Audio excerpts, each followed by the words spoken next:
Kia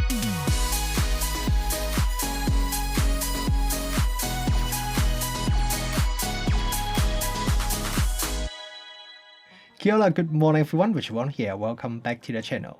Today we are looking at one of the first Cine lens from 7Artisans. It is the 7Artisans Vision 35mm T1.05. It is one of the three Vision Cine lens that is designed for crop sensor cameras.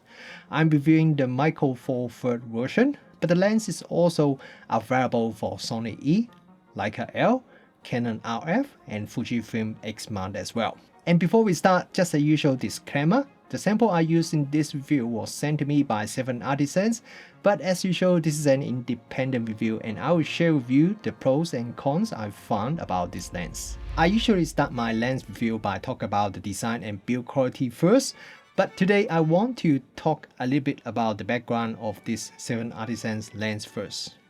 Most of you who watch this channel would have heard of 7Artisans before, but in case you haven't, it is a Chinese optics company that was started back in 2015, and I have reviewed a number of their lenses over the last few years. Their lenses are usually really affordable and provide good value for money for those who don't mind or want to shoot with a manual focus lens. While I know quite a few videographers also use their lenses for video filming, this Vision series Cine lens I'm reviewing today is 7Artisans' first lens that is specially great for filmmaker and TV production. If you work in video industry, you would know that a single Cine lens by itself is not really useful. You would want to have a set from the same manufacturer so you can swap the lens to cover a different focal length, and the lens need to have similar physical size and controls. And this is exactly what 7Artisans has done. They are releasing three Cine lenses at the same time, the 35mm T1.05 that I'm reviewing today, and also there is a 25mm T1.05 and a 50mm T1.05. All of them are ultra-fast lenses designed for APS-C and Micro Four Thirds cameras. The lenses have very similar design, including the position of the focus ring and iris ring, and they all have the same 82mm front filter thread as well. These lenses are designed for filmmakers who has limited budget but still want the benefit of Cine lenses like the geared iris ring and focus ring to use with follow focus system. The price of these lenses is between $430 and $550, so they are definitely some of the cheapest Cine lenses in the market, but at the same time also the fastest as well. This 7Artisans Vision 35mm T1.05 lens has a full metal construction. Now, a lot of lenses I've reviewed recently also has a solid metal construction, but this 7Artisans Vision lens, when I first picked it up, I was really impressed by how solid this lens feels. Part of it may be because of the weight. The weight of this lens is around 750 grams, which is pretty heavy, especially for a Micro Four Thirds lens. But when I mount it on a GH6, it doesn't feel as heavy as I thought it should be. Maybe it's because the lens is not too long, so the center of gravity is not too far away from the camera body, which is a good thing if you plan to put it on a gimbal, as you can balance it easier. I've mentioned the lens has a 82mm front filter thread, so why such a huge filter thread? 7Artisans has a 35mm f/0.95 lens which has a suspiciously similar spec, and the filter thread of that lens is only 52mm. The other two Vision lenses also don't appear to need such a big filter thread. My only explanation is maybe 7Artisans is planning for some other lenses which may need a larger filter thread, so they just make it all 82mm, which allow them to keep the size the same when they release more lenses in the future. One other reason I'm impressed with the build quality is because of the focus ring. It is extremely smooth and it is also very well dampened as well. It has a pretty long 270-degree focus flow, so that allows user to do very precise focus pulling. And of course, the focus ring is geared, so you can use it with follow focus system. The iris ring is just behind the focus ring, and it is also geared, and the total travel is around 90 degrees. It is also very smooth and well dampened, just like the focus ring. So overall, I think 7Artisans did a pretty good job in terms of the design and build quality. My only small complaint, or maybe an improvement wish, is that right now markings are just printed on the body and not engraved. I would love to see them engraved instead, because not only it makes the lens look more premium, the markings also won't get rubbed off as easily. Some of you may remember 7Artisans also has a very similar 35mm f/0.95 lens, and the spec of this new Cine lens does look very similar. The optical formula are both 8 groups, 11 elements, and 37cm minimum focus distance. MTF chart look pretty much the same as well. So are they actually the same lens in terms of optics design? I asked 7Artisans about that, and they told me these two lenses are not exactly the same, but at the same time they didn't tell me exactly what is different. And when I compare the specs and look a little bit closer, I do notice there are some small differences. For example, the 35mm f/0.95 lens only has 2 ED elements, while the 35mm t1.05 lens has 3 ED elements. And from my image quality test and real world shooting, I find the optics quality are very similar indeed, but there are also some difference between these two lenses, and I'm going to show you very soon as well. So I would guess this Cine lens is very likely based on their own 35mm f/0.95 lens optic design, but 7Artisans has tweaked it a little bit for this release. Now, of course, while the optics may be quite similar, the outside body of the lens is completely different. We have geared focus and iris ring on the Cine lens. The focus flow is much longer at 270 degrees, while the 35mm f/0.95 lens is only 90 degrees. And this 35mm t1.05 Cine lens is internal focus, while the 35mm f/0.95 lens would extend a bit when you adjust the focus. Because this is a Cine lens, so all the image quality tests are based on video footage instead of photos. Most of the test footage were shot using a GH6 in 5.7K resolution.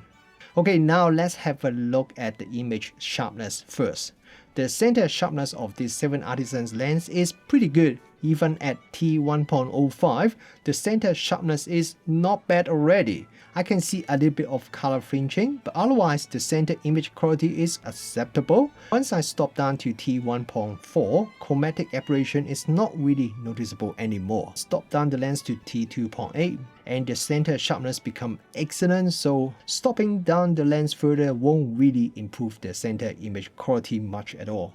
If we look at the corner, at t1.05, the corner is really soft, a bit smudgy. Stopping down to t2.8, the corner sharpness becomes acceptable, but you have to stop down to t5.6 to get decent corner sharpness. But don't expect the corner to be as sharp as the center, no matter what t-stop you choose. This lens minimum focus distance is 0.37 meter, which is not bad for a 35mm lens, especially when you use it on a micro four thirds body. It does give you pretty good maximum magnification ratio. The image sharpness when shooting at minimum focus distance, even at t1.05, appear to be quite decent as well. Being such a fast lens and 35mm focal length, you could create some shadow depth of field footage and dissolve the background easily when shooting close subjects. The bokeh from this lens can look pretty pleasant when your target is at close distance. Even when you stop down the lens, the bokeh is still quite round. However, I notice when the subject is at a further away distance, like a few meters away, then sometimes there can be some noticeable halo ring around the bokeh balls. This is an example. You can see the bokeh balls almost look like from a mirror reflex lens, which I think some people may like and some probably not.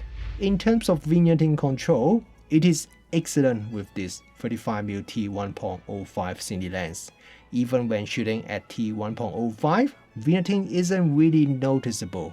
And because of that, stopping down the lens really make no difference or improvement at all in terms of vignetting. Chromatic aberration can be quite noticeable, especially when shooting at t1.05. I see very noticeable color fringing in a lot of my video footage when there is high contrast. So if you want to avoid color fringing, you may have to stop down the lens a bit when shooting very high contrast scenes. When shooting into a bright light source with this 7Artisans 35mm Cine lens, you could see a bit of lens flare. It is not excessive, but you would see it quite easily. However, if you are a regular viewer of this channel, you will know I don't mind lens flare as long as it's pretty, and the lens flare from this Cine lens does look pretty nice. Quite often you get a circle shaped lens flare that I just love, and I think it adds a bit of cinematic look to the footage, which I certainly don't mind at all. Since I don't remember seeing this kind of circle-shaped lens flare when I was reviewing the 7Artisans 35mm f0.95 lens, so I did some side-by-side comparison, and yes, the lens flare from the 35mm f0.95 lens definitely look a bit different and a lot more boring. One thing that makes high-end Cine lens expensive is that focus briefing is usually really well controlled, so when you change the focus distance, the field of view won't change significantly. With this 7Artisans 35mm t1.05 lens, the manufacturer say this lens has excellent performance of reducing the briefing effect. From my test, I may not 100% agree. Look at this test when I change the focus distance from around 2 meters to about 20 meters. Look at the right side of the frame, you can definitely see the focus briefing. While it's not terrible, I think it is quite noticeable if you need to change the focus distance quite a bit during your video shooting.